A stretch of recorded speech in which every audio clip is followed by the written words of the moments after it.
We know what to do. We know what to do. Go out there and execute at a high level every play. Elite communication. Elite.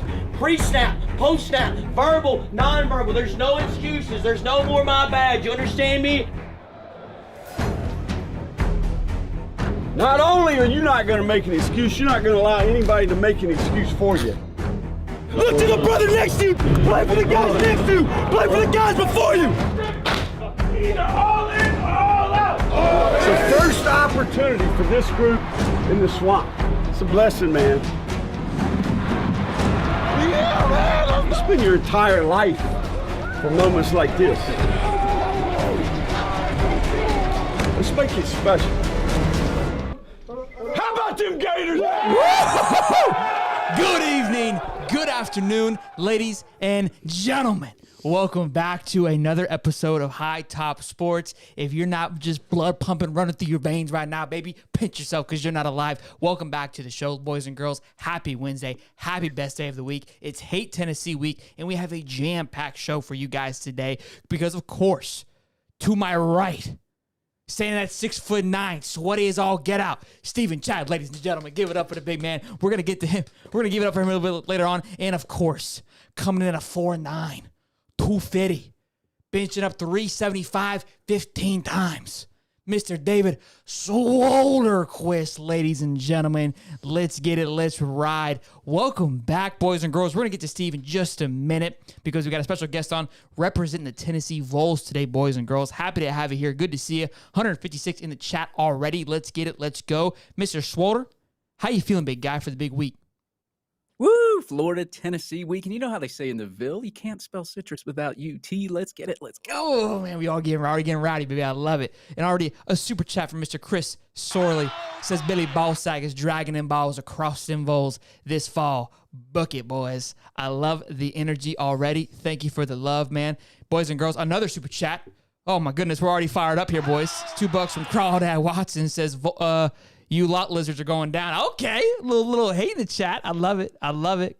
Let's go, boys. Fired up to see you. Happy to have all of you here, boys. It's a Hate Tennessee week. Thank you for the love. Drop a like, subscribe. And without further ado, let's dive into Tennessee talk with Sports Talk J, boy.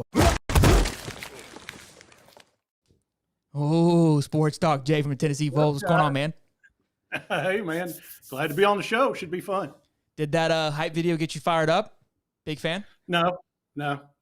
It didn't help me at all. Kind of annoyed me, actually. Just getting fired up. I love it. Well, hey, man, Sports Talk. Jay, happy to have you on the show, man. Good to see you. Appreciate you stopping by. Obviously, you know, you've been running your mouth a little bit on your channel, as you should. Kind of fire. Oh, don't play that. Don't play that. We hear about what's going. We hear about what's going on. Look, but I did see you say you had some question marks with Joe Milton. You kind of dropped the hammer. You even said to your fellow fans with the Vols saying, look, I don't know if I'm going to upset you, move along because, people aren't going to like your thoughts on a Joe Milton. So my question to you, kind of while we're here now, is Joe Milton the real deal? Do you think he steps up this game? Or are we going to see Nico, the freshman quarterback, the phenom, later on this year, possibly this game? What are your thoughts? First of all, I do have to correct you on one thing. Because anybody watching Tennessee, they're going to go, Vols. It's Vols. You're saying it wrong. Yeah, I think I'm saying it perfectly right. I'm going to disagree with you. Oh, God. I knew it. You're doing it on purpose. I'm going to disagree with you on that one. I'm going to disagree. We'll have to agree to disagree on that one. Already off to a great start. No, Joe, we're going to find out a lot about Joe Saturday. I'll just go ahead and tell you, I was not happy with the performance with Austin Peay. That just did not suit me at all. This is a guy that's got the world of talent, but you can have all the talent in the world. You got to come through when the heat's on. So this will be the ultimate test, in my opinion. Playing at the Swamp is probably as difficult a spot as you could possibly play. And it's going to be rowdy. It's going to be randy. It's going to be everything you can think of, and then about 10 times more. I expect the Swamp to be an absolute nightmare, and I can't wait to watch it. It's going to be incredibly fun, and our Vols need to jump on the Gators quickly and try to get that crowd quieted down. Otherwise, the further along we go, the more the belief will be that, hey, we can win this game and we can take them down like we've done 9 times in a row down here. I think this game, obviously, Tennessee and Florida is always an exciting one, but I can't remember the last time Tennessee walked in this hype before, and Florida being, in a sense, in shambles of where they're at from the fan base. But I think after week one, Florida fans were just in complete disarray of what happened at Utah. But after seeing the past 2 weeks, seeing the entire college football landscape, Florida kind of bouncing back against McNeese State, they're starting to be, the Kool-Aid's starting to drip a little bit more back in. I mean, for me, it is anyways, as it should be. And again, I was watching a Jake Crane show, the Craning Company show this just the other day, and they were even talking the spread, I think, was up in the double-digit area, and now it's come down to 6.5. I think the performance that Milton's put on his first 2 weeks out hasn't been fantastic. And people, I don't know if they know this or not, but he was at Michigan. Then he came over to Tennessee, and he lost a job to Hendon Hooker. I mean, it was kind of see who could run with it. And he sat behind Hendon Hooker for the last 2 years. So this quarterback is basically your Stetson Bennett, been around for 6 years, and still doesn't look extremely fantastic. The one thing that I will say, although he hasn't really been hitting the passes, the short passes, he can throw it 98 yards. His ability to run is always going to keep you in the game and give you a chance to win. And that scares me. I mean, I think you saw what Nate Johnson did at Utah, what he was able to do on his legs. And I believe Joe can throw the ball a lot better than Milton can. But do you think Nico has a possibility to take over, or is that fans getting a little bit too anxious? Well, I think Joe would have to fail. We'd probably have to lose this game in sort of poor fashion before we saw Nico. I think he's going to keep Joe in the whole game regardless. Okay. Which that's just my opinion, because I don't know that he wants to start or get Nico into that situation right off the bat as a true freshman. Usually true freshmen don't perform all that well, even if you're the number one recruit in the country like he was. And he's been at Tennessee for 10 months, but he didn't get any live reps in that last game against Austin Peay because we were messing around with them and making them believe that they even had a shot to stay close. That's a game that we should have been up by 30 in the first half, and then he played the whole second half. So I don't think we'll see Nico. If we do, then it's something terrible's happened. Either Joe got hurt or he's just absolutely blown up and thrown 2 or 3 interceptions and lost all his confidence or something like that. Other than that, I'd say we'll see him the whole game. On the running part, I want this guy to run. I want Joe Milton to be a dual threat quarterback because he can be, and I think he would create tremendous matchup problems for Florida's defense if he would do that, because they're not looking for it. They're not looking for Joe to run. And he ran a few times against Austin Peay, and there wasn't anybody anywhere near him because they're just not seeing it. He likes to showboat that arm. So sure, that's just my opinion. Now, I saw a couple people obviously talking that there could be just a little bit of Milton not really paying attention, kind of just going out there and lollygagging around. Do you feel that there's, it's hard to get hyped up for those first 2 games? Georgia has been known for that, especially the last 2 years. They've struggled in these early on games. Could that be it, or is there actually real concern with Milton and his ability to have an accurate pass?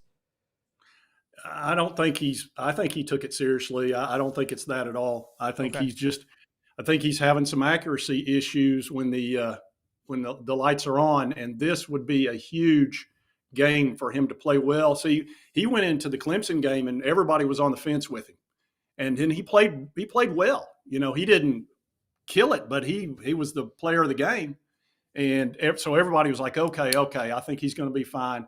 Then he played okay at Virginia. The first half wasn't that great. The second half he balled out. So then we're thinking we're going into this Austin Peay game, and he's just going to throw for 300 plus. He's going to have his way with them so quickly, and that'll be the end of it. And then that didn't happen.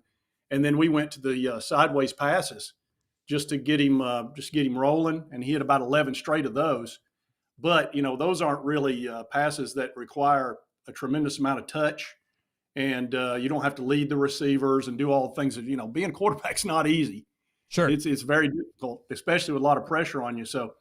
We'll see. I think what they'll do with him, I think they'll start him out with some easy passes and try to run the ball. And I think that will be an extension of the run with the easy passes that our Heupel likes to do. And then you'll start seeing him air it out a little bit. That's my guess. Now, of course, I've said that, and he'll probably go deep with the first pass. For sure. It's going to be exciting to watch. I'm loving it. A couple super chats here. One's taking a little bit of a blow, but there's a $2 super chat. We'll go back to here from Josh. Says Swamp is greater than Nayland. Overthrow Joe Trash bench by the third is his prediction there. And there's a lot of Tennessee fans in here as well too. Thank you for the super chat. And then Sorley. Killing me, Sorley. Man, $10 super chat from Sorley. I'm not reading that, Sorley. Come on now. They're taking shots at you, Sports Talk. I can't. I'm not reading it. I fully expected there'd be shots. All right. He says, "What does this guy and Peyton Manning have in common?" And he goes, "Hint: look above the eyes and below the hairline." Oh my God! Are you saying I got a big forehead? Do you know how much that hurts? Oh. He said, I got a big forehead. I love it. Good stuff. I know I got a big forehead. You think I don't have two eyes? This guy's amazing. I love it. Good stuff, man. Now, look. Yeah, I know. You're losing your spot. So I do want to ask, though, do you believe Tennessee is a true top 10 team, or is there a little bit of carryover from the brand of football last year? We're definitely a top 10 team based on that offense. It's really just a matter of if Joe is the right trigger man. If he is, we're easily a top 10 team. The defense is, you're going to see in this game, our defense has improved because Graham Mert's going to be under a lot of pressure, and you're going to struggle running the ball against this front seven. They are fast. They're quick. They got that quick twitch on the edge, both sides. I tell you, they've lived in the backfield of both games. It's such a change. Last year, we were good against the run finally, but we weren't getting in the backfield. We have been living in the backfield. We've got 11 sacks, 25 tackles for loss, and they're just those edge guys, woo, they remind me of Florida edge guys from the past. Y'all usually have just nightmare edge guys. Now, I've not seen that this year with your team. You'll have rock-solid players on the line. I have no doubt of that, but I haven't seen the quick twitch, super fast guys coming off the edge that you normally have.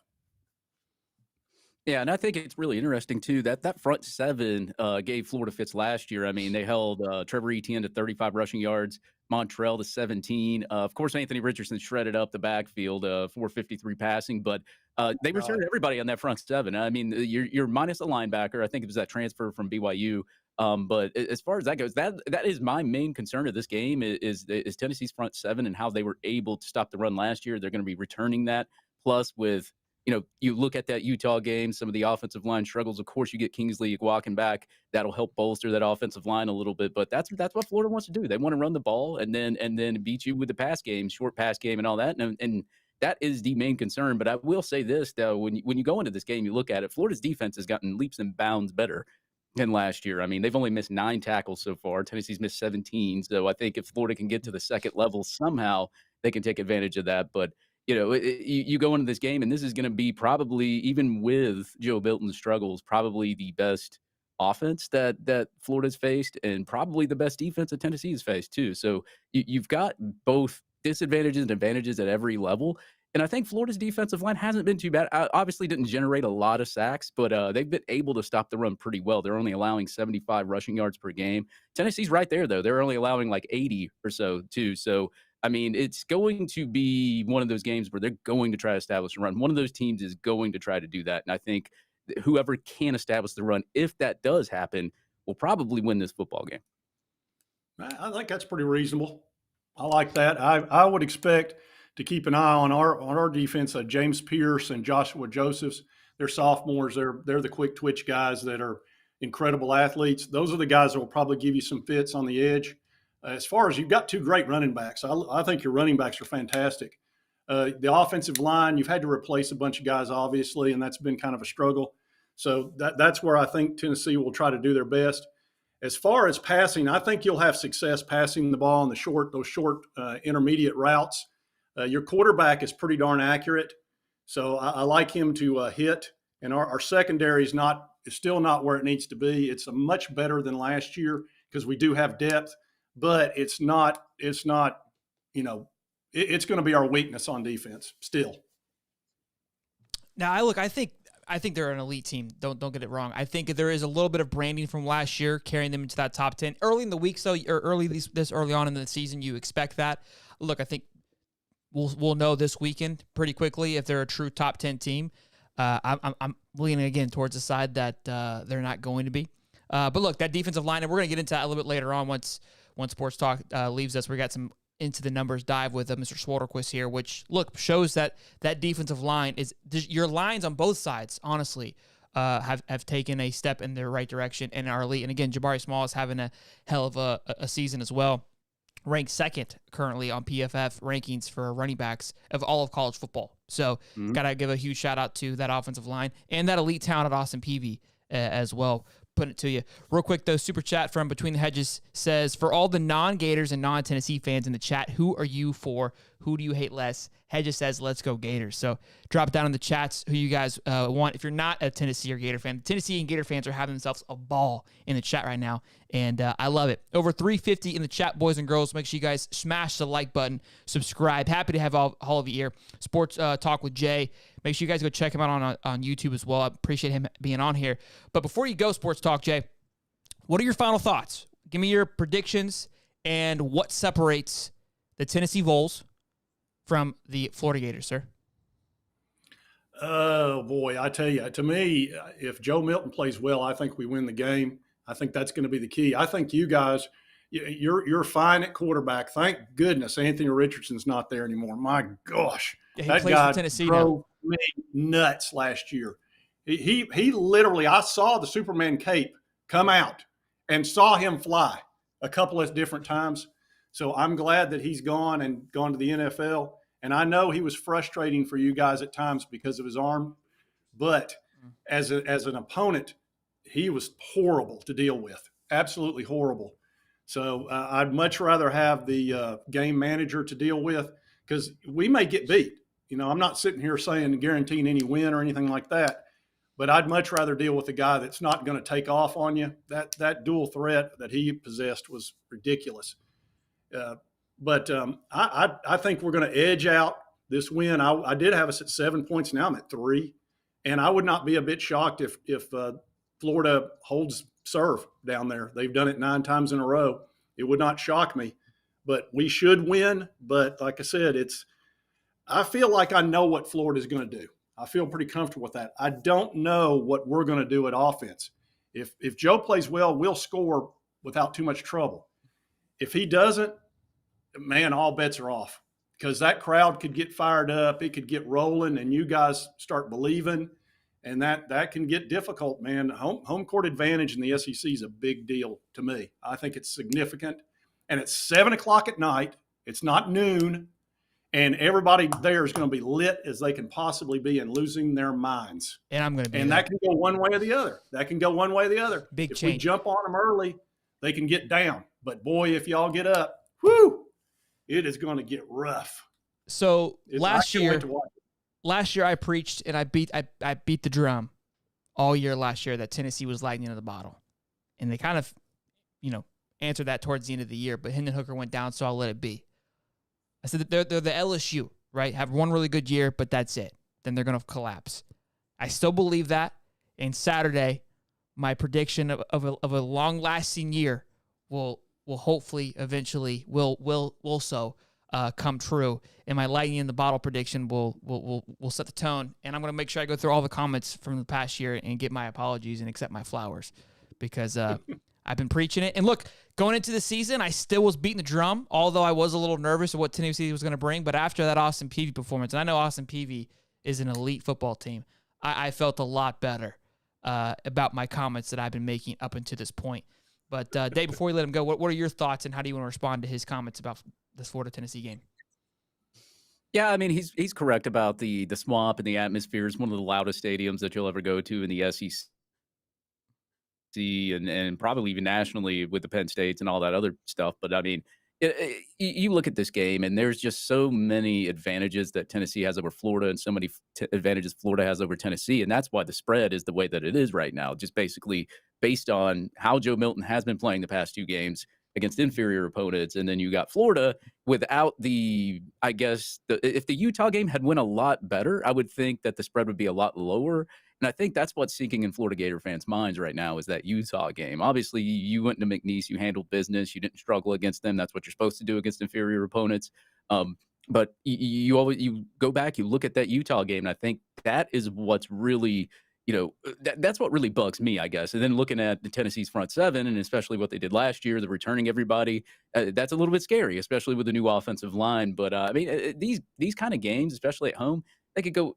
I mean, they could go either way, and I think Tennessee's going to make some plays there with their front seven. I also think Florida will make some plays up there too. It's just there's just so many factors of where Florida is better than Tennessee and Tennessee's better than Florida. But I would say that I, it's hard for me to pick a winner in this game. I want to make the homer pick in the orange and blue glasses, but like I hate Dave. The only thing that scares me is if this game is very close. And even if it doesn't rely on a last second field goal, or if it's just very close, like I can't rely on our special teams to get us that 3 points to where we can, at least tie the game or make it a close game if it came down to a field goal situation, because our special teams has been struggling kicking the football. They've been snapping the ball over the kickers' heads. They've been putting two number three.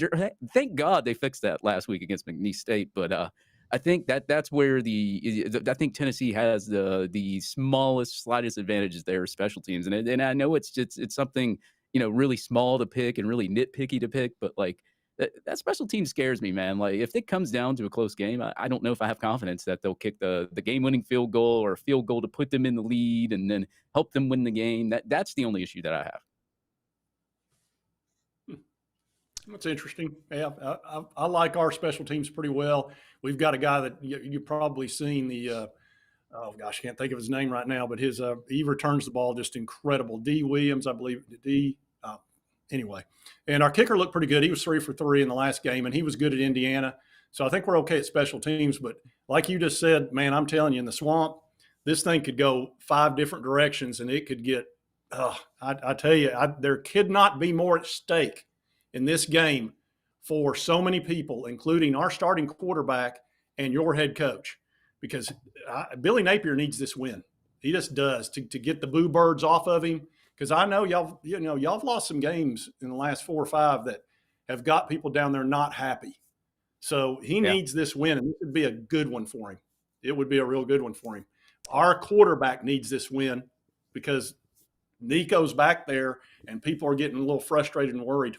So it's high stakes as it could possibly be.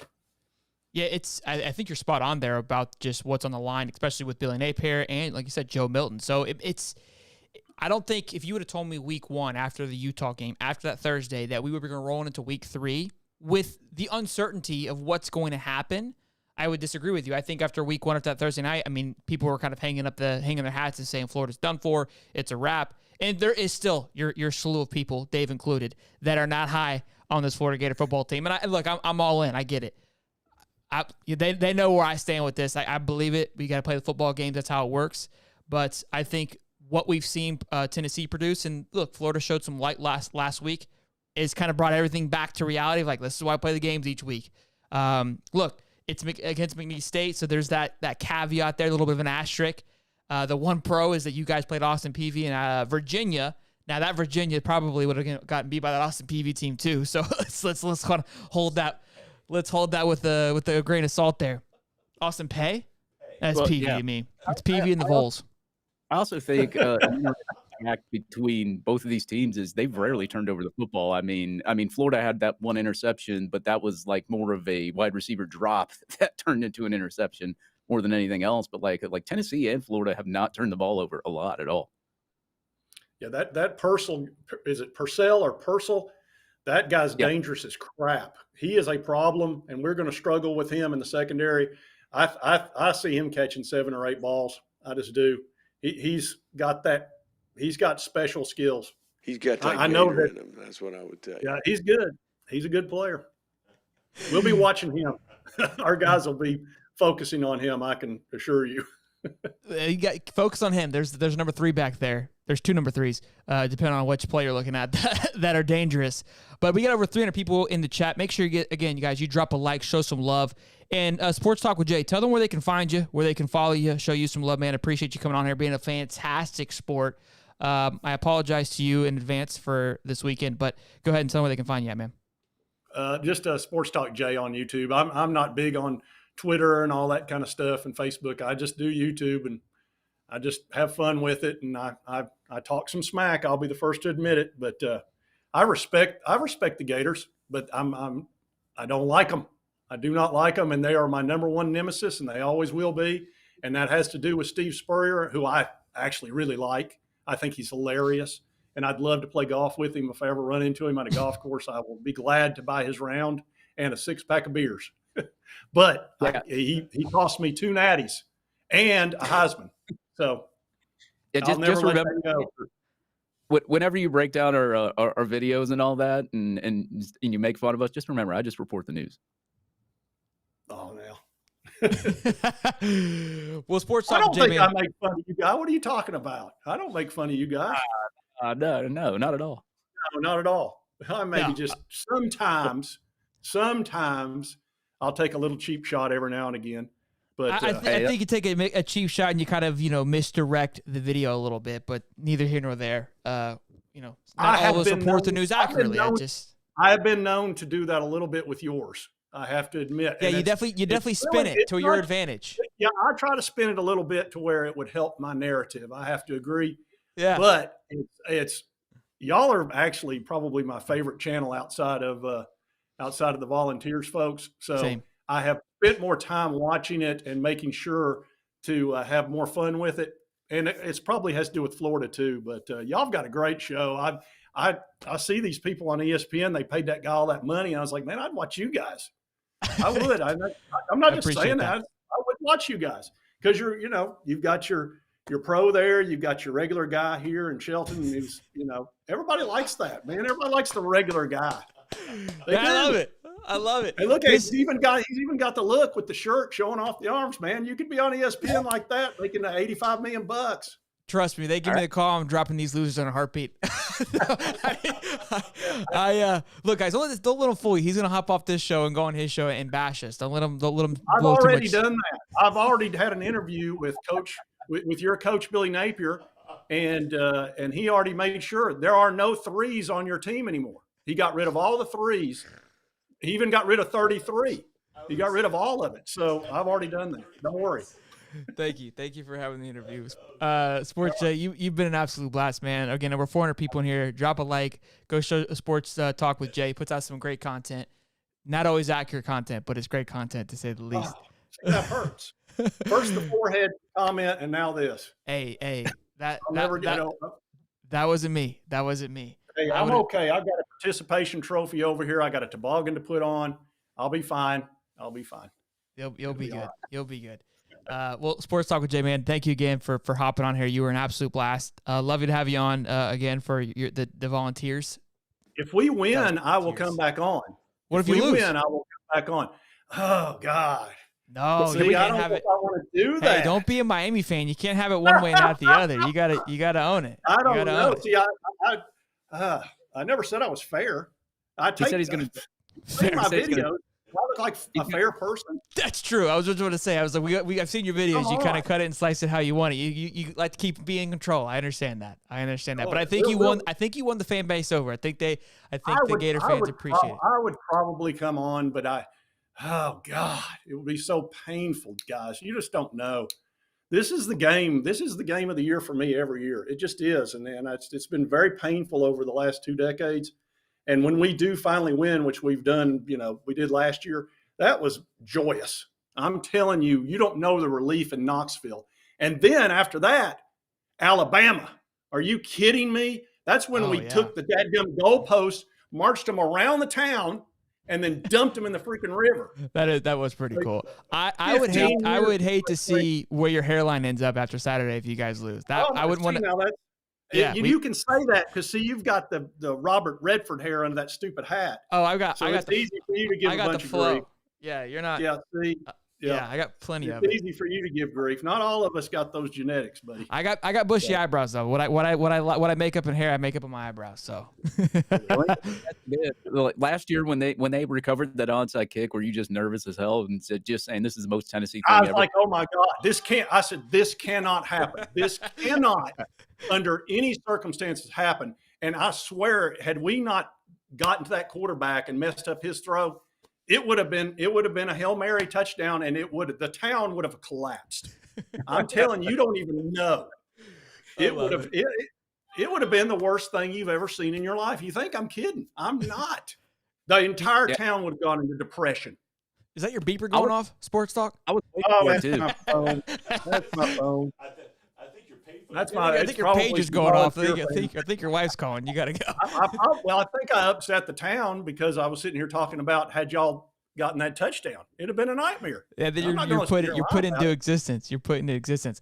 Hey, well, again, Sports Talk, you have been an absolute blast, man. I thank you again. You've been a pleasure. I appreciate you reaching out. I'm glad we were able to link up. Again, I think that the chat loved you. This was an incredible mixture of Tennessee fans. I love having other fans on and of other shows. So I can't thank you Oh enough. yeah, And that's great content when you bring on people like that. And I've been trying to do the same thing. It just, man, it's fun to mix it up. for sure, it keeps it Everybody likes spicy. that kind of stuff. I think All right, I think thanks, they like guys. this. I appreciate you having me on the show. Thank you, man. Yeah, Be good. appreciate it, man. Go Yeah. Gators. Scared money don't make money, you know. And that's how we end it there, boys. Bro, what a sport, man. That was he was an absolute blast. I loved it. I loved every minute of it. Over 400 people in here, boys and girls. Make sure you guys smash the like button, show some love. And now the show goes from shit to shittier because Steve's here.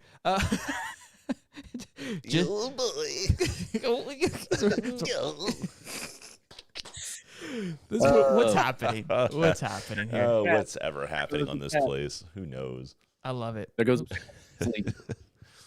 Well, oops. What happened? I don't know. I thought I clicked in on the live stream. That'd have been bad.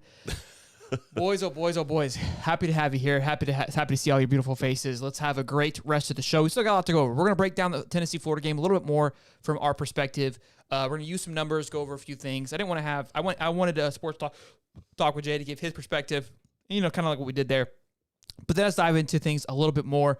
Go over the depth chart, some things, and then obviously we have our pick'ems.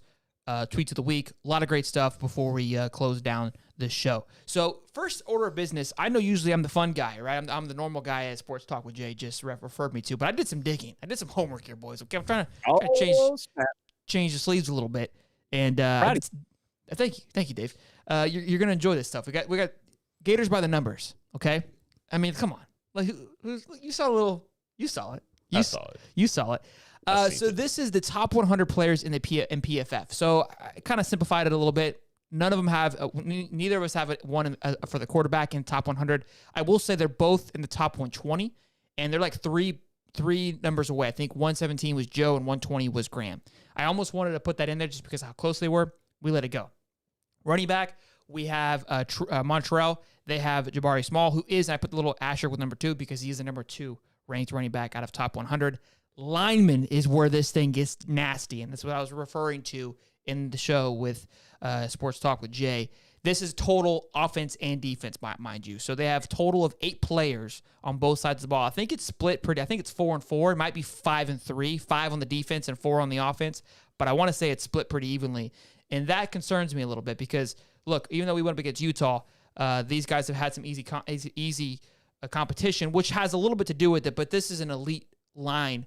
Trenches coming from Tennessee. So that kind of concerns me a little bit. From wide receiver, we had Eugene and Ricky Pearsall. They had one tight end. And this is something that we're going to get into a little bit later on is the wide receiving core is not what it was last year. And maybe that's part of where Joe Milton is struggling a little bit, kind of what Anthony struggled with as well. There just isn't talent. Now, does he have accuracy problems? Sure. But we saw what Anthony did against the Jaguars with Indy. You put some NFL talent around him, he still makes his errant throws, but now you got guys that can catch those 100-mile-an-hour fastballs coming at you. And then DBs. Thought we were going to take them here? No. DBs, linebacker, safeties, they got 4. We've got 2. Now, I do have a little asterisk at the bottom there. Jake Slaughter for lineman was ranked 107. We slaughtered this man on his performance. McNeese say he really stepped up, and we're going to talk about the impact that's going to make because Kingsley's going to be back. So those things are starting to excite me just a little bit. But, Dave, you also did some digging as well, which you are the number guy. I'm going to go ahead and give myself a clap on the back because those are some great numbers. Some great numbers there, Dave. Thank you. They are. But what do you got for us, Dave?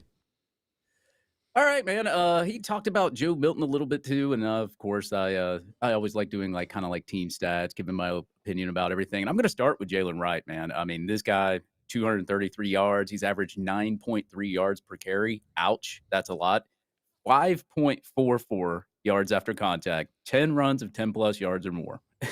Combine that with Jabari Small, 162 yards, 6.2 yards per carry, 5 runs of 10+ yards or more. I mean, this guy, Jalen Wright, he's already forced over 10+ missed tackles. And I think Florida is going to give them a run for their money. And I was on the Mark Rodgers show, and I said the big matchup that Florida's going to have to worry about is if that defensive line does give up a run. You've got Scooby, you got Shamar. And I think that's a good matchup to have. Scooby and Shamar have been playing lights out since the Utah game in McNeese State. And I think the big matchup will be, can Florida stop the run game? Because can Florida stop Tennessee's run game? Because Tennessee has to rely on the run game because Joe Milton's been struggling a lot. I think if Florida can come in there and stop their run game, force Joe Milton to throw the football, kind of like they did with Anthony Richardson last year, I think Florida bodes a little bit well because they do have the better backfield than Tennessee does. Now, Tennessee, on the other hand, and Florida, I'm worried about Florida's offensive line. Obviously, Florida's offensive line, they did not look great against Utah. They gave up 5 sacks. They didn't give up any sacks against McNeese, so that's good, but that's what you're supposed to do, like I said, against an inferior opponent. So, they returned that front seven that you were just talking about, and I think you go back to last year, you've seen what they did when we had Osiris Torrance, Ethan White, and some of those other offensive linemen in there.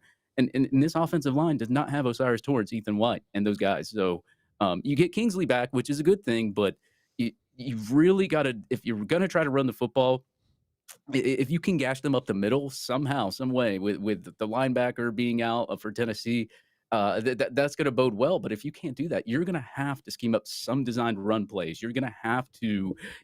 They talk about throwing passes to the running backs now in practice. We haven't seen anything like that before yet. So you're going to have to scheme around not being able to run it up the middle if you can't, like last year, and you're going to have to get some sort of run game going to give Graham Mertz some help, because these guys are going to be coming for his head. They saw that Utah game. They saw how Graham Mertz struggled. I mean, he still threw for 333, but he never had a chance to toss it deep and get an explosive play. So I think that's going to be the biggest matchup between Florida and Tennessee, is mainly just the lines. I'm not worried about our backfield. I think Tennessee has to worry more about their backfield than we do. We have the more accomplished passer. If you want to go into quarterback passing stats right now, or you guys want to kind of comment on that part? No, I guess my biggest concern for Florida is their willingness to give up the running game against Utah.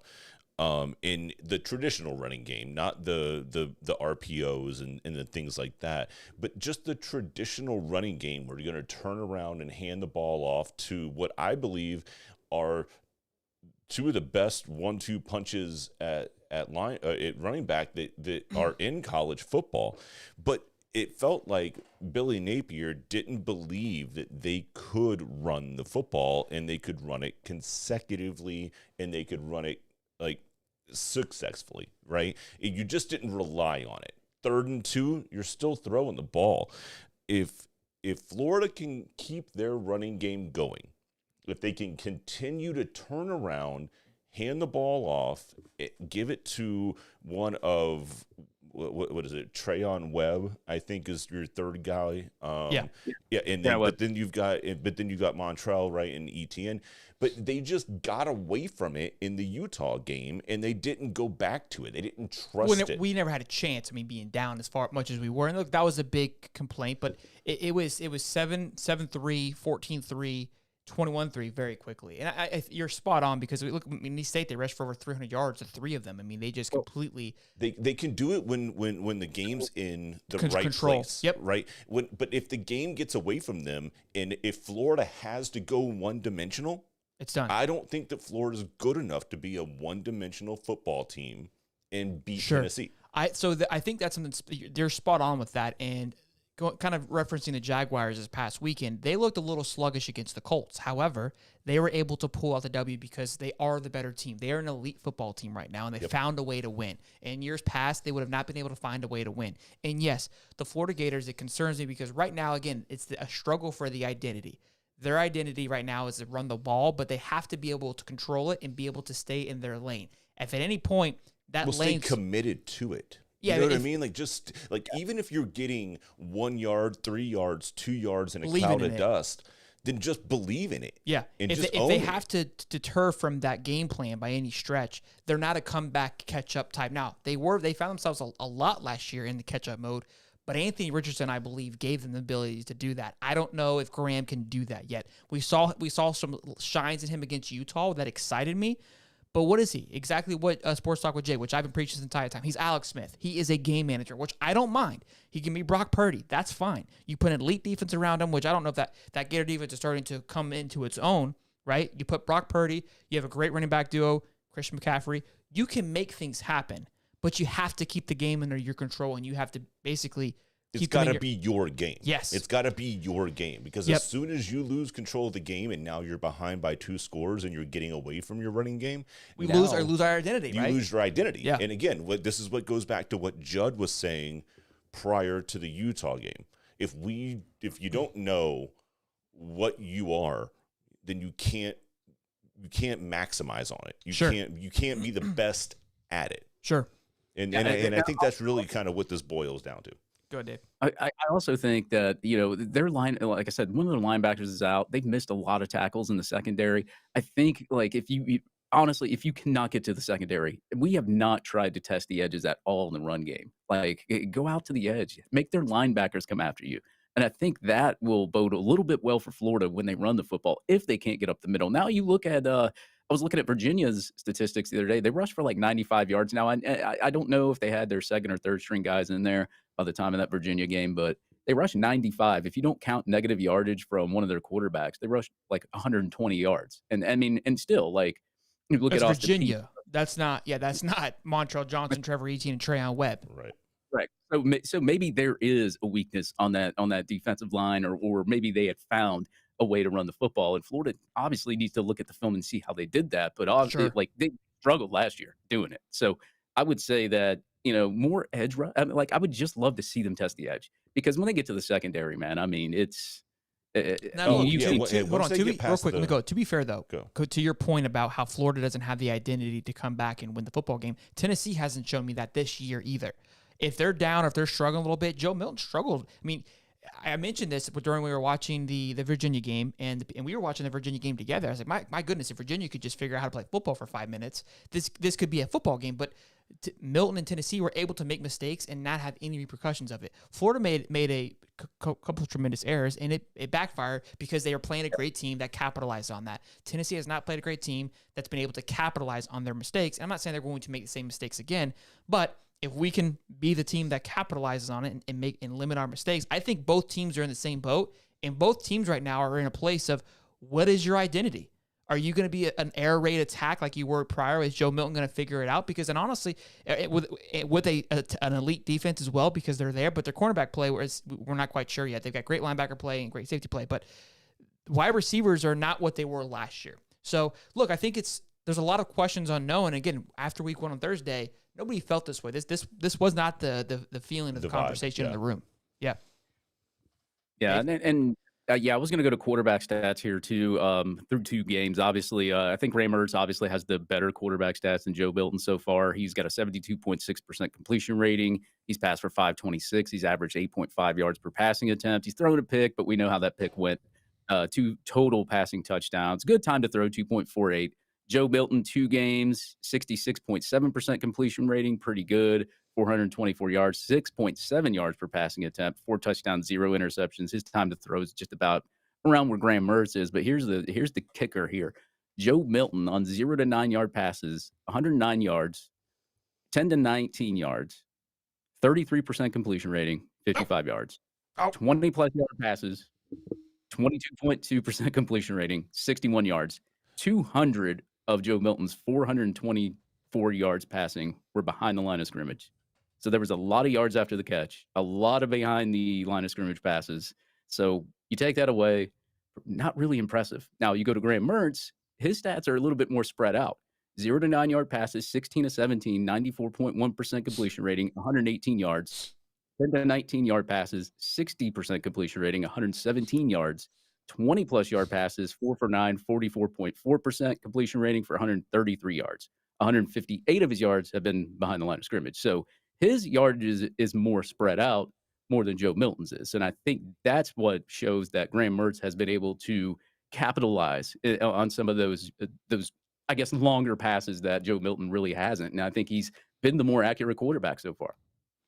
Look, I think we saw it too on Monday night with Josh Allen. The guy can throw the ball 600 feet down the football field, but I mean, what does that do if you're going to throw it to the other football team, right? And look, I think that's something that Milton, could he figure it out week 3? 100%. And I think if they do, Tennessee is going to be the real deal and a real threat because the rest of it's clicking, which I feel like last year they were clicking at the quarterback position, wide receiver position, but everything else was kind of, missing. And now they flopped the page a little bit. But being in the swamp is going to be huge, and it's going to be exciting. But that's numbers, the Gators by the numbers. But let's talk about some changes. The depth chart, Khalil Jack, the wide receiver, he was not playing last week due to an injury. He's not starting this week.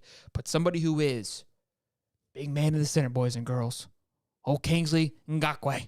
Huge pickup here. Again, going back to this tab here where I had Jake Slaughter tabbed as the 107th best offensive tackle, which if you think about it, like I know there's 100 guys better than him, but that's not horrible for how he played for those first 2 games and how much crap he was getting.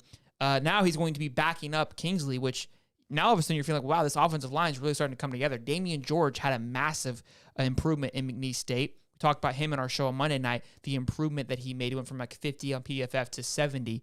And if you look at his stats over the past 3 years, he's been nothing but improving. And not to mention that Lindell Hudson, the senior transfer from FIU, will be backing him. So all of a sudden, this offensive line that looks so abysmal from orange and blue game to that Utah game is starting to find its rhythm. It's starting to find who they are, their identity, I guess you could say, and starting to click. And being able to be at home in that atmosphere, I think that's going to be huge as well, to really starting to have these guys buy into one another and believe in one another. What are your thoughts, Dave, on Kingsley and the impact that he's going to make by adding to this team? Obviously, you're getting a very experienced offensive lineman. He's had 901 snaps already as an offensive lineman. He's given up 0 sacks in his career. But, if you look at it, you get a dual threat quarterback like Anthony Richardson. It's really, really hard to get to that guy. And even if you do get to that guy, he's 240, 250 pounds. Going to be a guy hard to get down, especially when he runs a 4.4. So that does help a little bit. He did, though, last year give up 15 quarterback hurries, 1 quarterback contact, but no sacks given up. So that's a good, obviously a good omen to have on your offensive line, but obviously we've seen some of the struggles in the other areas of the offensive line with like Damian George, but Lindell Hudson actually did pretty well last week too. So I'll be interested to see like how Damian George, was it a 1-game thing with Damian George, or was it, is this going to be? That's where I disagree, because again, if you go look at the PFF rating over the past 3 years, he went from 55 his first year to 60 to 70 last year at Alabama. So there's a steady progression, and if you were buying a stock, you're like, hey, this is a good stock to buy. And I think Billy saw that, right? So I think, yes, week 1, there was a lot of mistakes, there was a lot of errors, but the plays that he was making, again, I know it was McNeese State, but he pulled out in front of ETN, was running with him until he couldn't run with him anymore. He looked like we expected Damian George to be, but Damian George doesn't have to do anything special, right? Just go do your job, just stay in your lane. Yeah. Protect the quarterback. That's all you got to do. Stay in your lane, protect the quarterback. And like I said, it was only 1 game. Obviously, if it becomes a consistent thing, that's where I start to worry a little bit. But you're sitting here in week 3, and like you look at that Utah game, and you're just like, okay, well, that was a bad game. Are we going to have more games like this? Or did they really? I mean, you go McNeese, there was hardly any penalties, so it looks like they did shore some things up. It was McNeese. You're supposed to push them around, so you were able to push them around. So it doesn't mean that you exactly have a very terrible offensive line that gave up a whole ton of sacks. I mean, if we go to last year, it's not to pick on Miami, but man, their offensive line was horrible. Every opponent they played, TVD was getting pressured, sacked. Look at the year difference. I mean, take it down Texas A&M. Yeah, I think Miami FSU is going to be a great game now. All of a sudden, that game actually becomes a little flavor on there, a little accent on the. On the schedule. Yeah, your offensive line, especially with the transfer portal the way that it is and all that, you can improve it. Like just because your offensive line may have not done well in last year's game doesn't mean that they're not going to do well in this year's game. It's just a matter of, getting your guys ready, getting them lined up, knowing their assignments, not committing penalties on key third downs that could keep their offense off the field. I think that is probably what we're going to look for. I mean, Tennessee's going to get pressure. I mean, their front 7 is pretty good. I'm not going to lie. From what I've seen, even against inferior opponents, they've looked pretty good. They were good last year. As I said, they returned the same, just about every single guy on that defensive line. So I think Florida's going to have their money cut out for them, but I think if this offensive line performs pretty well in this Tennessee game, we're going to have a lot of confidence moving forward, especially during the season. And I think you guys are talking about the air attack and what that's going to do. I think we're going to see the ball. Well, I think we're going to see a lot of what we saw last week with McNeese State. A nice, healthy balance and just nothing too big. But with the time clock situation in your hand, Florida right now sits second for the least amount of snaps played for the defense. They want to keep that trend moving in that same exact direction to keep them fresh and to make them as effective as possible.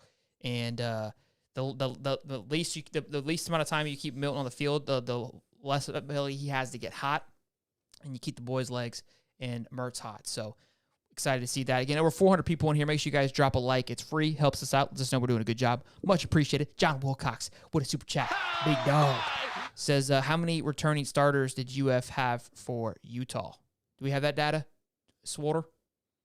Excuse me, I did mess up on Damian George. I said 901 snaps. He's had, Kingsley Ocott. He's had 1,700. That was pass block snaps. What's up? Oh, okay. Well, I mean, that's better. How many returning starters did UF have for Utah? Oh man, there's no telling. Off the top of my head, I wouldn't know that either. Before we move on to our next, go ahead. Transferred out. I would probably say maybe 5, 6. Before we move on to our next topic, make sure you guys again drop a like, subscribe if you are new here on the way to 17,000 sub, which is mind blowing to me. But also too, Saturday, Dave and I are burning the swamp to the ground in some shape, form, of matter. Okay? I can't wait. It's going to be incredible. So just fun fact here. I've never been to a Florida-Tennessee game in the swamp, or just Florida-Tennessee game in person in general. So I'm losing my shit over here, like genuinely. Oh, you're at the, you're going to the game. I'm going to be there, Steve. Oh, boy. Oh, boy. Oh, Inside boy. the swamp, butt naked, loud and proud. Shout out to Cam Bishop for hooking me up with a ticket to the game. Beyond thankful for that, man. He's been a long-time supporter. But we are going to be doing a tailgate show at the Harmonic Woods Tailgate. Dave broke me down. Shout out to the mayor and those gentlemen for allowing us and our buffoonness to come out to their tailgate and shoot a show. We're going to do a tailgate show out of the back of my tailgate. See what I did there? I do. Well done, right? Really excited. Out of the tailgate show out of the tailgate of my truck. You see what? Yeah. Wow. It's crazy, I know. I don't know how it's going to go. Could be a complete shit show. That's typically how I run these things. I just go, hey, how's it showing? We're good? Yeah, cameras are on. Let's go. And it works out sometimes, and sometimes we haven't had one that I feel like that hasn't worked out. I feel like it always somehow in a way. It's always a winner. It figures itself out. So bangers and bangers. I'll be dropping on the Twitter and on YouTube on the community post how to find it. It's off Museum Road. Don't listen to Dave. He doesn't know how to say the word museum. If you ask Dave, hey, can I have the address? He can send you coordinates like it's 1942, but he can't give you the address. So there is no address. That's the problem. I even asked the guy who runs it. I go, hey, what's the address? He's like, I don't know. I just know it's by the Harmonic Woods tailgates or Harmonic Woods sign. I'm like, I don't think I can tell people that. 5.62897 over. He goes, it's by the Harmonic Woods sign. I'm like, what does that mean? Over 3.98496. Hold on. I can either shoot somebody a screenshot of where the pin's at, or I can give them map coordinates they can put in Google Maps. They'll take them right there because there's no mailbox there, so there's no number. Or you can just travel up Museum Road, look for the Gators breakdown signs, look for the Harmonic Woods signs, and it's right before you hit Fraternity Drive. So there you go, and it's right near Lake Alice. It's not that hard. We'll figure it out. I'm gonna get a bird's eye view in a little circle. So please come see us. I'd love to meet all of you guys. And we can see see how tall Dave is in person. Yeah. Have you guys ever seen like Snooki on Jersey Shore? I'm about like more inches. But yeah, man, come to Harmonic Woods, man. It's crazy. It's a fun time, and there's gonna be a lot of people there. They're gonna have a Zen water's gonna be there for hydration if you guys drink too much. They're not paying our bills. We're plugging them now. Here we go. Plugging them now, and then we'll have a rooftop bus there too. So it'll be a fun time. Should be a good time, boys. Let's do closing thoughts on this Tennessee-Florida game. Steve, you go first. Look, I mean, when it comes down to it, if I have to put Heupel against Billy on who's the better game day coach, who's going to make the better adjustments, I know it's an away game for Tennessee. I just think that Heupel's the better coach right now. Especially considering how fast Florida got away from the run against Utah. I know they couldn't do it, but that doesn't mean you just stop because, then that just makes you one-dimensional. Look, I think this game comes down to just some critical mistakes. I honestly believe that the home field advantage is not a 3-point swing for Florida. I think it's a 5-point swing for Florida, but I think that Tennessee wins by 8. So let's call it 13. I think it's a 13-point win by Tennessee. I'd be choking on the way home. Dave? This one's a little bit hard too because, as I said, I don't trust Florida's special teams. Hopefully, we don't need to rely on them to win the game, and hopefully, we get up by like 2 touchdowns and win the game. But I mean, none of these teams have turned over the football. Is there going to be a key turnover like last year? I mean, the key fumble that Anthony Richardson had on the goal line that could have probably won us the game, and then you had Tennessee had turned over the ball. Is there going to be a special teams play from Tennessee or Florida returning a kick? When it boils down to it, it's going to come down to the offensive lines and the defensive lines, obviously, because Florida, if they can get some kind of run game going, I will pick Florida to win this football game. I think we were talking earlier on Dave's chat. Florida, I think Florida has to at least rush over 150 yards to win the game. That's if Graham Mertz isn't tossing all over their backfield, which has struggled, still struggles to this day, has gotten better, but still struggles. I think Graham Mertz will have to be forced to throw the football, especially if that offensive line is breaking down. And I'm just not confident that just looking at that Utah game, man, I hope Billy Napier and the staff, they learned from that Utah game. And if that offensive line is breaking down, they don't call some fake speed sweeps and shovel it tight end up the middle for a 4th and 3 for no yards. So I just hope the play calling gets better. I think if they look at that Utah game, play calling gets better, offensive line plays a little bit better, I think Florida wins the football game. But now, if that offensive line is down, what the hell was that? Sorry. Oh. But if that offensive line starts breaking down and Joe Milton is just I don't think Joe Milton's going to toss the ball all over the field, to be honest. I really don't. I think our backfield is pretty stacked when it comes to DB. I think Jordan Castell has been an anomaly back there so far at safety. This will be his first test too. So it's really hard for me to predict this game. I want to go with my heart and pick Florida, but I'm just not confident in their special teams and the way that they've been playing. And I go back and look at that Utah game and prove me wrong. Prove me wrong, Florida, but I'm picking Tennessee.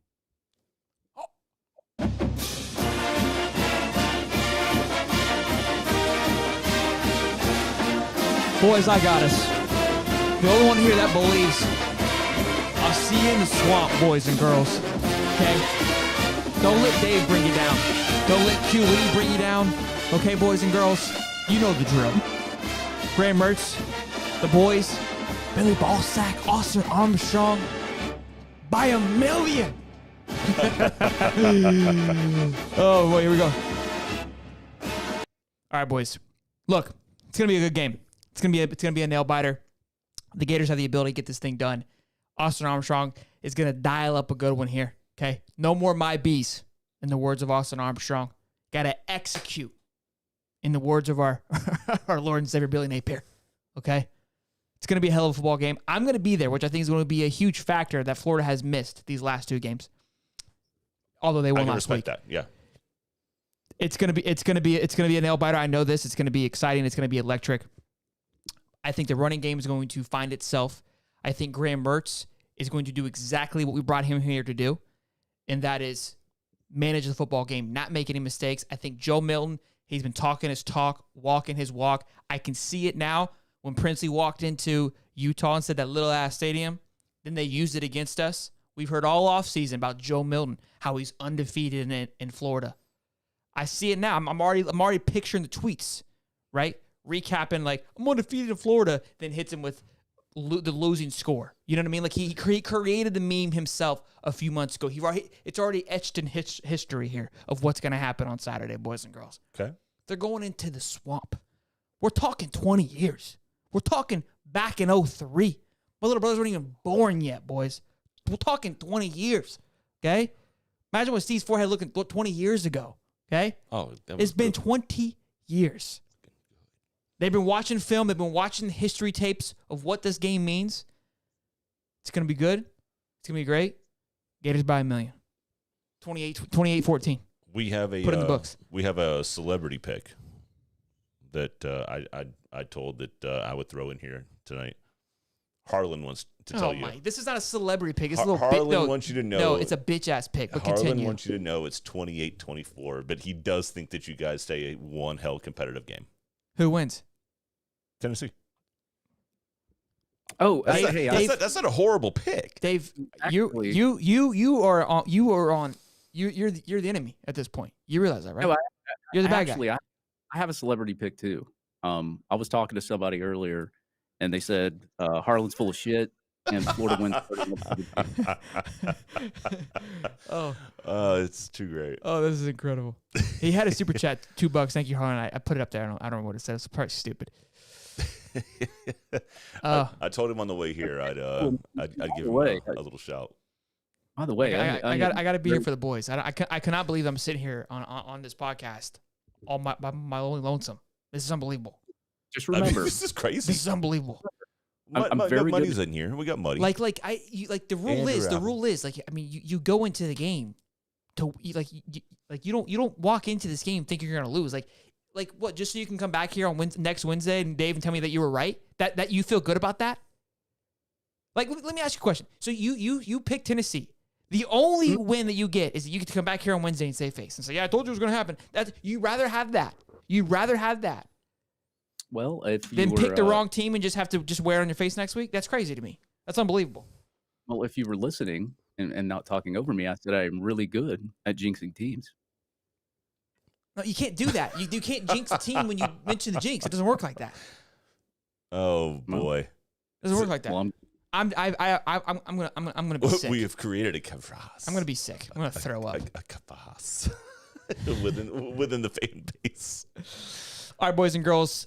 This next segment is brought to you by MyBookie. If you guys are looking to get downs and get downs, follow our picks with us, which we did atrocious last week. So let's look. We're still up, but we'll get into that. Go to mybookie.ag. Use the code HIGHTOP when you sign up. Get a little discount. Get a little extra free cheddar to play around with. Okay. They got a ton of gifts going around. They got a bunch of fun stuff going on. Go to MyBookie. Use the code HIGHTOP. Bet with us. Lose with us. Cry with us. Okay. However you want to play it. We got a fun little segment coming up for that, so we can get down in business with it and look at this all nice and pretty for these pick'ems, so you guys can see what we're going down with here and how we're riding this afternoon. Okay. So again, use code HIGHTOP from mybookie.ag. You can bet anytime, anywhere, anytime, anything. I messed it up. I butchered it. I know that I did. But that's the great thing about MyBookie. You can literally use it anywhere. That's why we use it here, because we live in Florida and you can't bet. You can't use like DraftKings and all that jazz. So here we go. You get to relive your whole fantasy again, Dave. Real quick though, before we do that, I have fun little stickers here. So for Dave, whatever you pick, you're gonna be a cargo short. Okay. Yeah. That's gonna be you. Holly. Oh boy. Just my ugly mug. There you are. Oh. And then when you produce the show, you get to get cool stuff. So I'm a beer of the mullet. So okay. That's how that works. All right. First order of business. I'm assuming you guys are both taking Tennessee, and you guys can I'll put you on top of his cargo shorts like that, so you're like a human. Is that fair? And I'm taking the Gators. No, I'm taking Florida with the points. With the 6, yeah. Oh, okay. You son of a gun. Put your mullet on his. Are you taking the Vols? Wait, no, yeah. Put your mullet on. Put my can in his cargo. Oh man. All right, that was an easy one. This is the backyard brawl here. This game started to kick the year off last year. I wish it would have done that again, but no JT Daniels this time for West Virginia. Pitt disappointed me last week against Cincinnati. Dave, who do you got? -1 Pitt or +1 West Virginia, big guy? I'm going West Virginia because Pitt looked like complete butthole last week and should have beat Auburn. And you can tell Jake Crane that Auburn sucks, by the way, too. He'll be on Saturday, so for our game day show. I think Auburn's better than West Virginia, and I think Pitt is better than what they played last week. So I'm going to take Pitt. Good stuff. I have to agree with Steve. I think Pitt's a much better team than they played. I think Cincinnati might be better than people are realizing as well, too. So I'm going to ride with Pitt on that one. You're not going to put your mullet on my head? No, that won't work. Okay. Only when Dave's around, we can only use him. Okay. All right, LSU favored by 9.5 against Mississippi State. Steve? LSU. Easy. Yeah, LSU. Oh wow. So I was, Holly with a pair of jorts or something. why is it? Whoa, what'd you What is this, like regular NES now? What's going on here? Well, we can kind of. Put your glasses back on, man. What happened to our little graphic here? Oh no. Well, I mean, at least it kept our picks. We just don't know the teams. Well, I mean, we can kind of see. I don't know what happened. I don't know what's going on. I was so excited for this, and it's just complete travesty going on here. Huh. Well, if you Let me see if I can get. Hold on. I have another one here. Let me see if I can. Pause. Commercial break. Dave, over to you. Nintendo screen. Yeah, I don't know what happened there, boys. The system just can't handle our high production. You know what I mean? Maybe too many cargoes on there. It's overcargoed. It might be overcargoed. I mean, look how crispy those cargoes are, though. They're staying pretty strong. My gosh, They are. You know, and those All right. Ralph Lauren. Oh, What is it's just complete mayhem. I have no idea what's going on here. Put it back in focus. just go back to the original graphic. No, not that graphic. Not that We broke it. We broke it. And then we'll just go back to the original. We'll keep it here because I mean, just for sakes, you can still see the teams. Yeah, and we just need to go to the other one so we can see what the teams are. Because that's Mississippi State, and I'm assuming LSU. Yeah, blowing the So cartridge. I'm gonna take Mississippi State here on this game. If you guys can see what that. There it is. Back in Unbelievable. focus. I have no idea what I did, but we're back in business. We're back in business. You know what I forgot to do in all my excitement to show this thing off was our points stats for last week. So let me go to that real quick. Last week I was atrocious. Oh, I fought back, baby. Holly fought back, and now we're both tied 10-8, 10 wins, 8 losses, and Dave is just atrocious. So keep this in mind, guys. If you guys are betting, you take $10, $20, and you put this on each game money line, you would still be ahead as of now. Without a doubt. You're going to be up 2 games if you follow Steve and I. Do not follow Dave. The guy has no clue what he's doing. But Well, y'all should feel comfortable with my Tennessee pick then. I've heard your True. That's true. True. That's great. True. Good point. I've heard your fantasy football team is amazing. Yeah. What did I tell you? See, I'm the ultimate jinx. Whatever team Harrison, I pick, $2 from Harrison. Best show on earth. Thank you, Bubba. Funniest show on the internet. I mean, I'll take that too. Oh boy, I've been called worse. Harlan says $2. Shelton needs a producer. We can't afford one with only $2 super chat. You cheap shit. Just kidding. All right, Mizzou and KSU. I'm going to take Mizzou here. I think Mizzou's getting a little disrespected. I know KSU are a great football team, but I'm high on MSU. I was high on them at the beginning Mizzou, high on them at the beginning of the year. I know they struggled a little bit last week, but I don't know. 5 points, I feel like it could be a 3-point banger, and I'm taking the points on it. Oh. Who's up? Dave. I'm going Dave skipped the order last time because he's just all about himself. KSU, the SEC's been pretty horrible against like these out of conference teams, man. I saw how Mizzou played. I don't know. I'm going to pick KSU. Kansas State. Trayshawn Ward transferred from FSU to Kansas State last year, so I'm taking KSU to win this game. I think that if they hand the ball to Trayshawn Ward 15 times, then should I just win. put you all the way down? Should I even bother? I mean, it doesn't sound very. This is interesting here because I Kind mean, of like right now, family this is oriented going to really shake up the standings. Dave doesn't have a chance regardless of what happens, but you and I are throwing haymakers here. And I can see the trophy. I mean, I'm in. Chris, yeah, right. It kind of inspires you a little bit. It hits. Sorley says Mizzo getting drugged. All right. Andrew says take K-State. Elisa with the super chat says quality show. Go Vols. Hope we both stay healthy. Well, that's a super chat. I'll take that. Appreciate it for the support. Yeah, that's fair. Quality show out minus the lag there we had the Nintendo glitch. Well, that's it. Other than that, right? I mean, who else is having Nintendo glitches? Nobody. All right, let's go Buffs. This is honestly a hard one because of the spread is ridiculous. That's why I picked it because it's a fun one here. It's So who's college up? game day. Dave is. He just doesn't, he doesn't follow the rules. Because you're up first next. Okay. Dave, you're first. What, this shitty Colorado team? I mean, yeah. I'm going with Colorado. Dave? Oh boy. A 23-point spread. It's at Colorado State. It's an in-game. No, it's in Colorado. It's in Colorado. Yeah. I'm still gonna go CSU. Oh. Yeah. Wow. Okay. I'll go CSU. I have to take the Buffs here. I think they're gonna. It's college game day.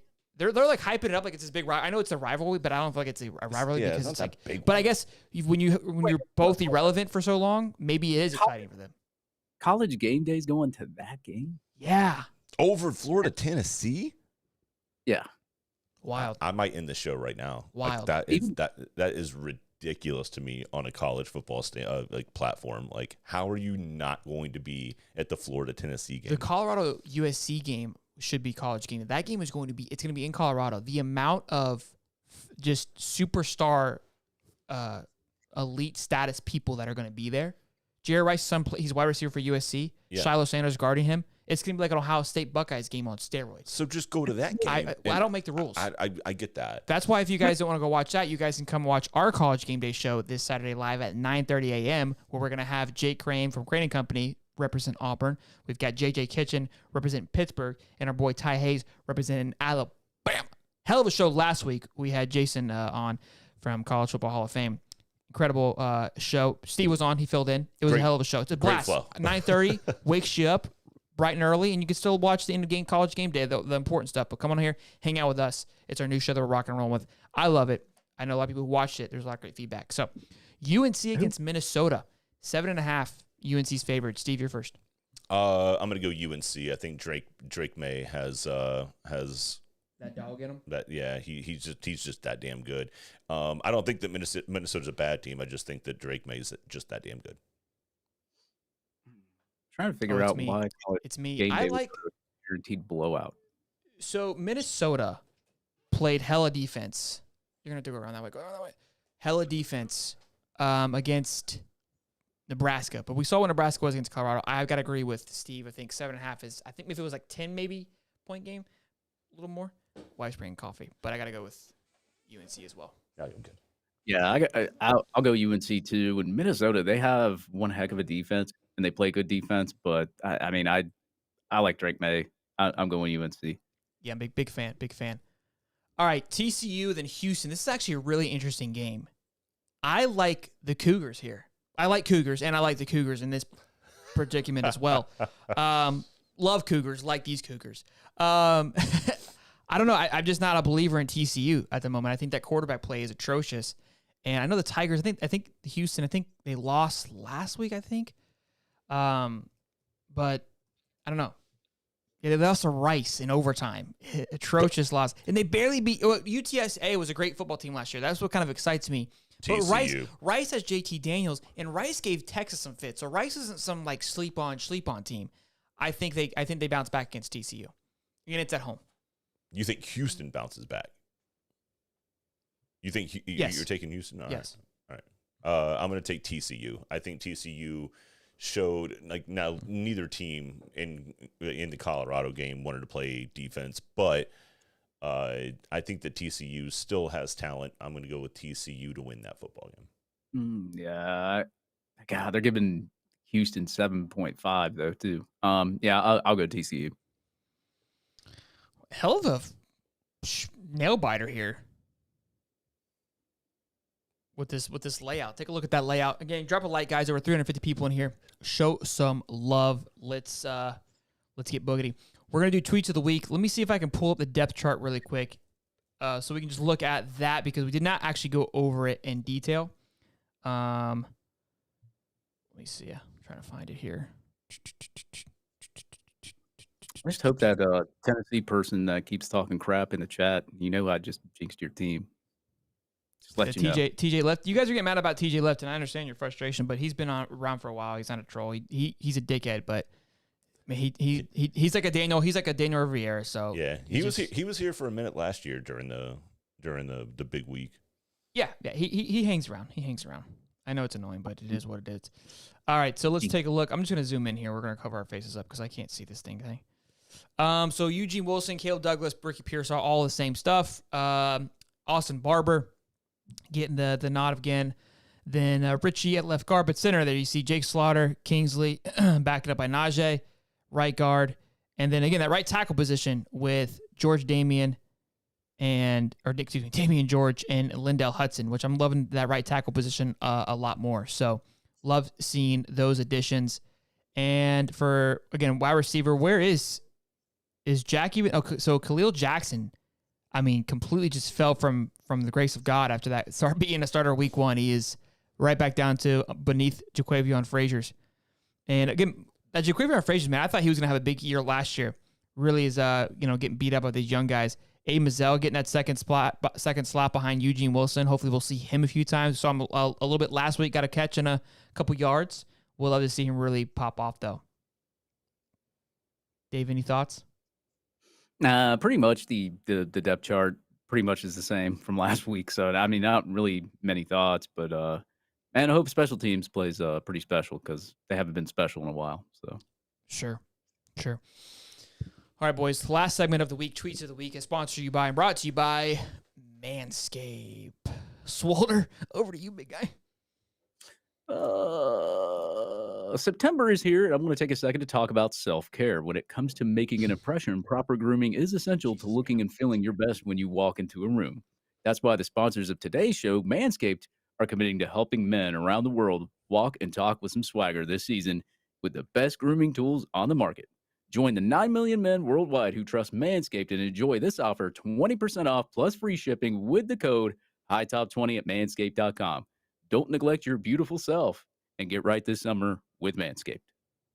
Love it. And real quick, I didn't notice this, but the tight end position, apparently, Hanson's getting the start over Dante Sanders and then Jonathan Hope in that other spot. I would love to see Boardingham get some more touches as well. But yeah, after that game last week, I was turned off from Dante. So happy to, sad to see him lose his position, but happy to see him go. You know what I mean?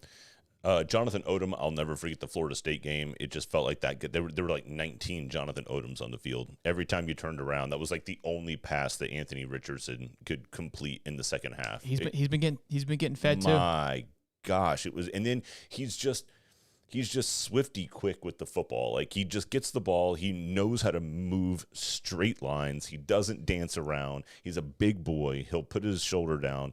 I hated having to watch what Odom did in the second half, and he's got a lineage at Florida. So I hope he gets some burn this game. I hope he gets to highlight himself a couple of times because he's looked good. He's looked good a few times. In the words of Aaron Joyner, save your balls for Dave. Yeah, Odom is not the fastest, but he's good at getting open. I mean, if you're good at getting open, it doesn't even matter. Hey, real quick, TJ left. I think the problem is why they're upset because you post a comment and then you copy and paste it because you just want to be heard. Look, well, if it's good enough, they'll read it. You ain't got to post it twice. Like me. It's relax. Real quick.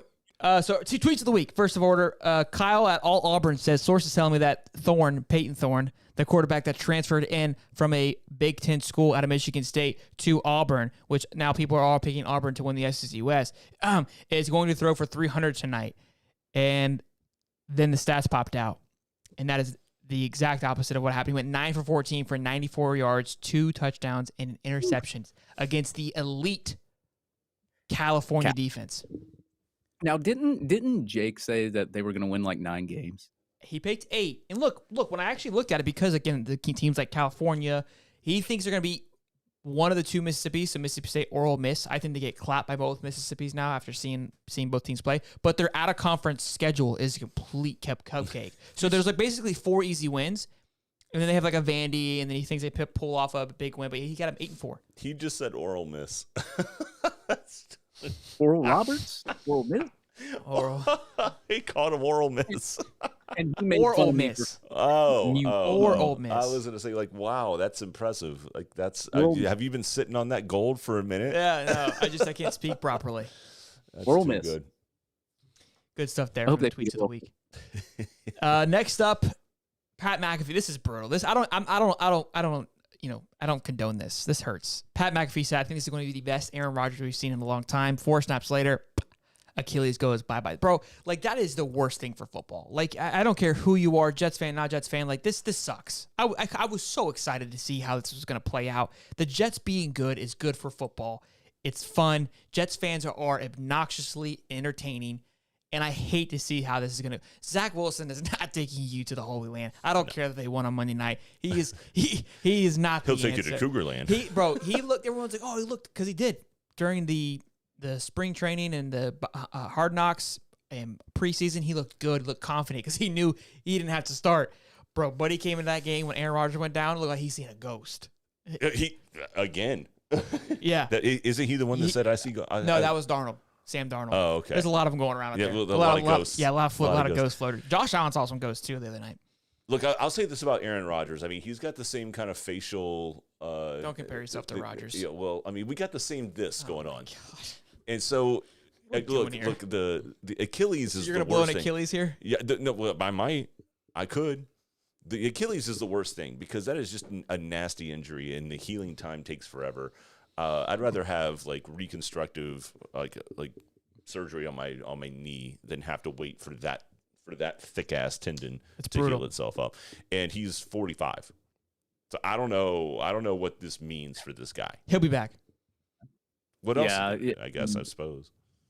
The situation is nothing to make a joke about, but like, you know, some of you'll read some of them out, but like it's just the fact that like the Jets fans were like so excited, so amped up all year, and when 4 snaps it's done. Well, they went and got Dalvin Cook as well. Dude, they're built to win. They were buying the team that they needed to win. They were trying to Rams it. Yes, because the Patriots are kind of hit or miss they're done right now. Yeah, and Miami's probably they're their up and biggest coming, but they could be a year or two off. Yep. I mean, it just felt like they had everything all the parts, and now it's like back to Zach Wilson and his Cougar slaying ass. Real quick, super chat from Justin Goodwin says $10. Says Tennessee has one good season and everyone acting like they are a effing dynasty. We've been their daddy for years and shit ain't changing now. Gators by 50, baby. Let go. I love it. Real quick, TJ Lift said Milton can pass. Where'd it go? Can pass for 300 yards on his back. The only thing that's good in Tennessee on their back is your mom, TJ. Let me keep moving on from there. Or on their front, your dad. Dude, the guy can't even pass 200 yards past the line of scrimmage. It was more of a mom joke. So speaking of Aaron Rodgers, this was huge. I saw this. This guy, David tweeted out, Aaron Rodgers is going to tear his Achilles on a rain-drenched MetLife turf in 2.5 hours. This was at 6 p.m. And I saw this, were clipping this and posting it everywhere. It almost felt fake. Like, I feel like you kind of just can throw one of those things out there and like get lucky. But now his account is suspended. And Ben Hillbilly retweeted like, "What's up?" Like what? Vegas is what's up. He tore that thing before the game. I promise you. He popped that thing pregame.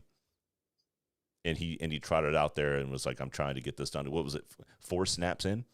No way. You saw it pop in the play. But I see where your head's at though, like where the conspiracy starts to click. Yeah, there's no. Oh man, golly. Oh, that's a clip. That's a clip though. I mean, I didn't even think about it like that. But there's no way. Buddy ran out like the American like savior with the flag and everything, bro. He was dabbing up Jake Paul. Like there was no shot that he was hurt. You see it pop, but I see where your head's at though. Like, golly. That's weird because like you would think that guy like got rid of his account or like deleted it after that, but it got suspended. So I'm guessing people reported the tweet.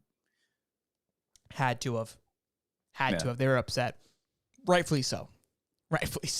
They got it. They like the Jet fans are probably irate right now. Well, that's why they got to find someone to blame, and it's going to be David Zaslav.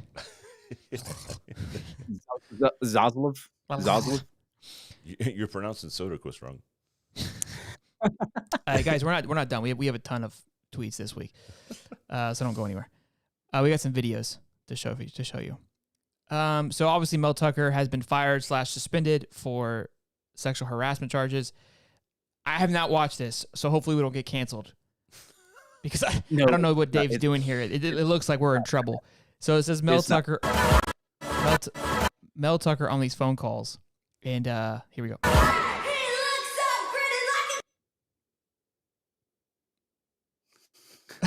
Oh my gosh. So for those of you at home, it's a young girl. She walks up to this guy and she's dancing around him, like trying to make a joke, like a TikTok, and he turns and starts just air humping her. Basically, she was being obnoxious, and then he kind of responded and made her uncomfortable. It's kind of It's pretty funny. That's fine. Look, I mean, Yeah, she walked into it. Yeah. That's pretty funny. I would have done the same thing. You're trying to. Okay, Dave. Okay. That's All our right, Dave. this is incredible here. Oh, you didn't get Stephen Harris's retweet. So Ted, I saw that Ted Ginn Jr. posted a clip from the Ohio State Florida game. Says if I didn't get hurt, we would have won this game. And then the video is just a video of them scoring a touchdown. Did you not post the Stephen Harrison's response? Oh, there's Bozeman. No, just look it up. Well, I mean, I figured the tweet of the week would have been Stephen Harris's response. That's fair. I just thought the tweet was funny because Florida trounced them like 41-14. It wouldn't even mattered. Here it is. He said, drug test this man, and many of y'all check on your people. If you're a true check on bro, he ain't doing well. If we play 8 quarters, it would have been 88-28. Oh, Lord. Oh, he did a bunch. I respected you, brother. You took your whooping with the grace for almost 20 years. Now don't start with this what if madness, because now you're taking it too far. You were great for that weak division. Number 1, Mr. Easier was ready to knock snot from you. Oh my gosh, bro, he went in. He just kept retweeting it. He's laying them out. I love it. Stephen Harris is the man, bro. He came on the show. All right, next one here. Again, I have not seen this one. All right, so look, this next one here is absolutely incredible. Amazing. This is my brain every single day. I mean, you see it on the show.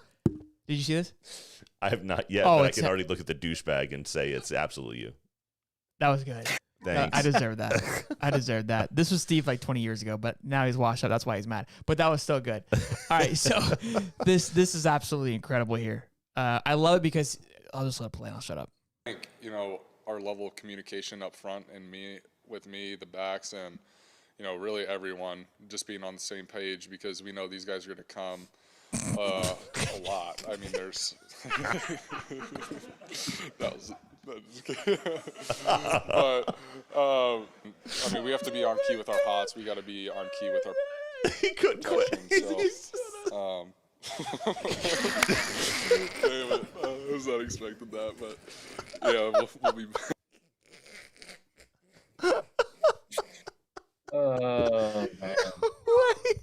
That's me, bro. Listen, to give you an example. Today, I'm in a meeting, and the person that we're interviewing, they're talking about in 5.9. This is phone system that you can listen into the phone call, and the person referred to it as being in the bush. And they're like, yeah. So when I'm in there, I'm like, I messaged the rep. I go, I'm in the bush. And immediately I was like, I was in your mom's bush last night. Like, not out loud, but in my head. And I'm like, bro, this has to stop. Like, I can't live like this. I can't functionally live a healthy life like this. So for the fact that my brain immediately, bro, I'm sitting there just cheesing out because me and myself internally. This guy thinks that he's having the best interview ever. He's like, I'm really killing it with this dude. Like, this guy's really vibing with me. And I'm just having mom jokes in my head. And then he's gonna get home to his wife and be like, yeah, honey, I told him about like just being in the bush and like how you just gotta live in it. Oh, God, and he totally got me. Oh, He totally got me. I hate it. It's not my fault. What do you it's a twitch. It's a curse. It's a blessing and a curse. How am I to judge you? Like, Sheldon? We've been friends for a long time. And this is how we think. It works perfectly here, but unfortunately I have to go be a professional. the other part, and sometimes it doesn't work out. That would be professional? God, why didn't you wait to tell me that? Why did you save that until the end of the show? That's how we wrap it up. It's just amazing. Mom jokes never die. I almost wanted, except for mine, Dad. And what sucks too is like you feel like you want to say it because like you don't want it to go to waste. Oh yeah. You know what I mean? Like it's like I should say this. Like they'll appreciate it. You know. Problem was it was a female.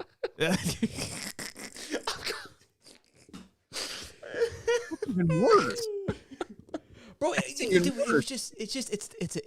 a reflect. It's a reflect. I say it to my little brothers and go, oh, shit, that doesn't work out. Like I say, it's just a reflect. I don't know what to do. Like you just gag reflex.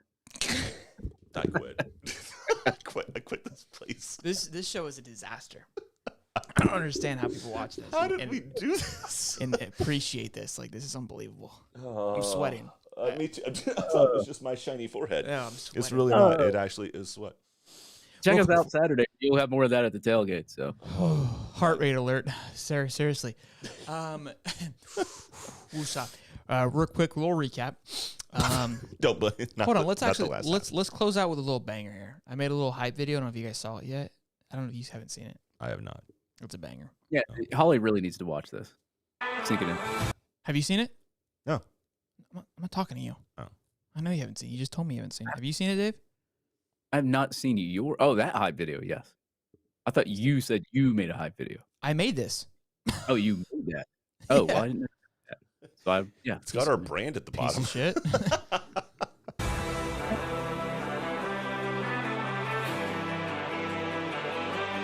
I'm better than my father was, and where he came from too. Time we hit a ride. To hell I go, with daddy by my side. So open the gate.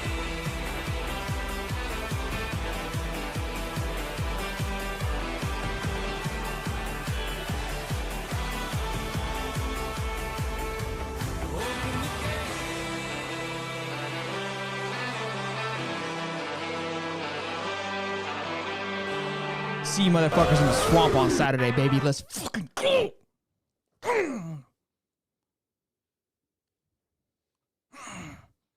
can't spell UT citrus. You know that joke. You know the joke. I got you. I love it, boys. Appreciate you guys as always. Happy Wednesday to you. Again, I'm thinking about doing a call-in show tomorrow. And then on Saturday morning at 9:30, we're going to have a college game day show. Tune in for that. And then a tailgate show, if all things go considered, at the Swamp. Come see us again at the Harmonic Woods Tailgate Show party thing in Al Museum Road. Keep your eyes out for how to get there for the you have to get there by sailboat. It's a mailbox. Yeah, pigeons got to fly you there. But yeah, hopefully come see you. We'll hang out, show some love, drink a little booze, do the whole thing. But again, love you guys for being here on this beautiful Wednesday night. An absolute pleasure and a blast as always. Smash the like button if you haven't already. If you haven't, you're a piece of shit. But you guys have anything before we go? No, I'm good. Any bushes? Gators by, Huh? Gators by a million, even though I jinxed Tennessee. There we go. I love it. Boys and girls, be good. Happy Wednesday again. See you guys. Just keep the bell turned on. We're going to be live probably this and that. Tic-tac, patty-whack. And until next time, boys and girls, I'm Sheldon. I'm Holly. Don't wanna sleep in, cause I got something to prove. I gotta take what I hate and finally make a move. I think of you and all the shit you don't do. Well, I'ma make hella sure that I don't become you. I have no regrets, yeah, I'll tie up my chest. I'll never forget what it's like to be in debt. Been stabbed in the back bed, I'll show you what happens. Pass me the mic and I'll show you with action. I feel this pain, you already know. Turn that to gains, let my money show. I've got these things that I can't let go. Watch me turn this life into something that you can never own. I feel this pain, you already know.